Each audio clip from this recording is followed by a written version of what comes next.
Então, retomando o raciocínio do último vídeo, a intenção é fazer que você tenha condições de decidir se você vai usar a agulha longa ou a agulha curta e que você não tenha uma crença de que só a longa resolve, porque de fato não, a maioria dos casos a curta resolve, mas também que você não use a curta porque você tem medo de usar a longa ou que você não sabe usar a longa, né? Não sabe quais condições usar a longa. Então vou começar a tentar te ajudando com isso daqui, mas no final dessa história toda, no final dessa sequência de aulas que a gente vai passar aqui para vocês, a ideia é que você não tenha dificuldade, você tenha o poder de decisão, o controle esteja na sua mão sobre que tipo de anestesia você vai fazer, uma anestesia simples, segura e que funciona.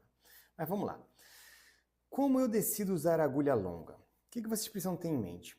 A agulha curta, ela vai variar ali de 21 a 25 milímetros na maior parte dos fabricantes. E a agulha longa, ela varia de 30 a 40 milímetros na maior parte dos fabricantes. Porém, quando a gente está falando de alvéolar inferior, e a conversa agora é sobre isso, deixa eu ver aqui, não sei se a imagem vai conseguir pegar. Pensa lá naquele pontinho preto ali dentro. Ó.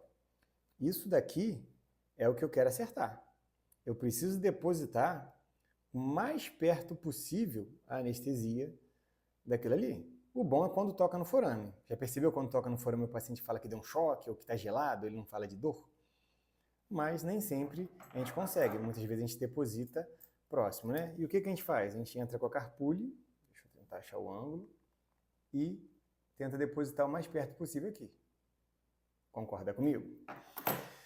Só que alguns pacientes, isso aí vai depender da variação anatômica, a gente está falando de pacientes, a gente vive num país onde o povo é muito misto, são muitos padrões, tem braque, tem meso, tem dólico, tem alguém que é filho de um dólico com braque, tem a mandíbula braque, tem a maxila de meso ou de dólico, enfim, tem muitos padrões.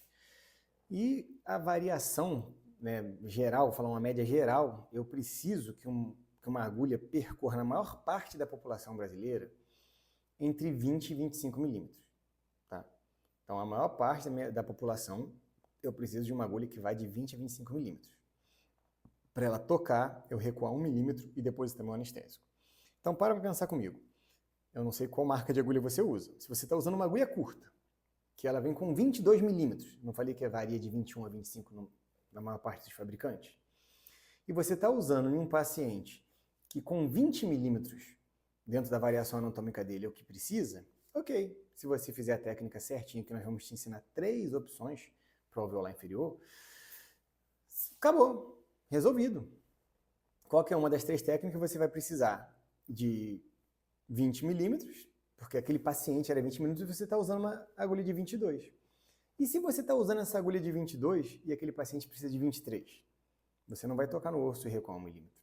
Você vai ficar 1 milímetro, se você fizer a técnica impecável, qualquer uma das 3, vai faltar 1 milímetro para você saber que está na posição exata.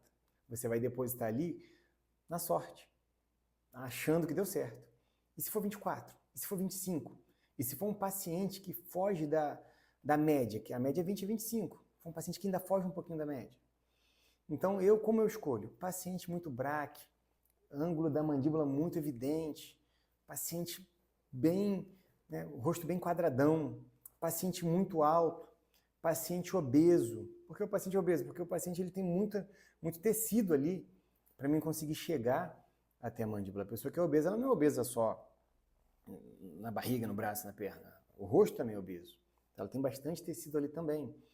Então eu escolho usar a agulha longa de cara, bate o olho, poxa, um paciente altão, 1,90 m, eu tenho 1,89 m, eu estou conversando com o paciente do meu tamanho ou maior do que eu, não quero nem saber qual que é o padrão de rosto. Eu vou anestesiar esse paciente com agulha longa, se for o alveolar inferior, tá?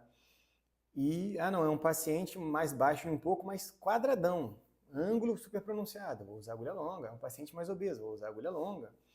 Um paciente rosto fininho, dólico, paciente baixinho, paciente meso, tanto de rosto quanto também de altura mediana. Eu vou fazer com agulha curta. E também, aí você viu que a gente foi falando das variações? Para agulha longa, é de 30 a 40 milímetros. Como a maior parte da população é 25, até 25, uma agulha de 30 milímetros dá para fazer a técnica correta e ainda recuar 1 milímetro. Então, na agulha longa, você não precisa se preocupar com qual você vai comprar. Você pode ter suas preferências, mas não se preocupe muito com qual. Agora, a agulha curta, sim. A agulha curta você se preocupe, porque se você comprar uma agulha de 20 que tem no mercado, de 21, de 22, de 23, você vai ficar em muitos casos, aquém do que você precisa. Então, as agulhas ali de 24 e 25 milímetros vai te atender bem melhor. Quer saber que agulhas são essas, que marcas são essas? A gente vai ter a oportunidade de falar isso ao vivo nas aulas.